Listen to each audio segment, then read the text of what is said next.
il precipitato di una tendenza generalizzata che a Venezia è diventata veramente gravissima. I dati parlano chiaro. Nel veneziano la popolazione è sempre più anziana e le motivazioni che indica lo SPCGL sono molteplici. Sono sostanzialmente di tre tipi, di tre parole cattive: la solitudine, la povertà e la non autosufficienza.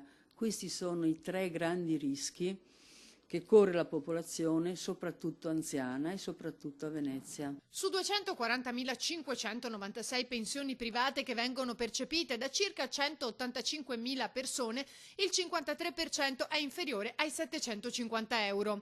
Una pensione su 5 inferiore ai 500 euro, a testimoniare che anche nella nostra provincia la situazione è sempre più difficile, soprattutto per le donne. La cosa tragica sono i grandi anziani che hanno pensioni costruite sul lavoro nero, sulla precarietà, sull'apprendistato non pagato, le donne su lavori non fatti o non riconosciuti. Quindi abbiamo ancora un numero elevato di pensioni private molto basse.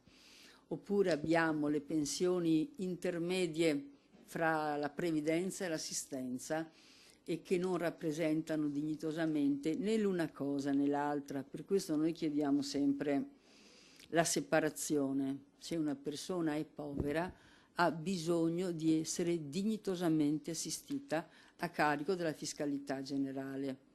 Se un lavoratore è povero, ha bisogno di essere sostenuto da una previdenza più elevata. Sono due cose diverse. Il quinto congresso dello SPI metropolitano, che si svolgerà giovedì, sarà l'occasione per affrontare il tema delle pensioni, con un focus sui principali provvedimenti previsti dal nuovo governo e in particolare quota 100.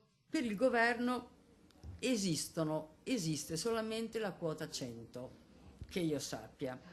Dei giovani non si parla. Delle donne, che sono le più penalizzate perché hanno un rapporto discontinuo, perché lavorano part-time, perché fanno i figli, non si parla. Cioè l'unico problema riguarda lavoratori, si calcolano anche intorno ai 200-300 mila, non un numero bassissimo, ma è un settore. La previdenza, proprio per la sua complessità, non può essere affrontata a seconda dei soggetti.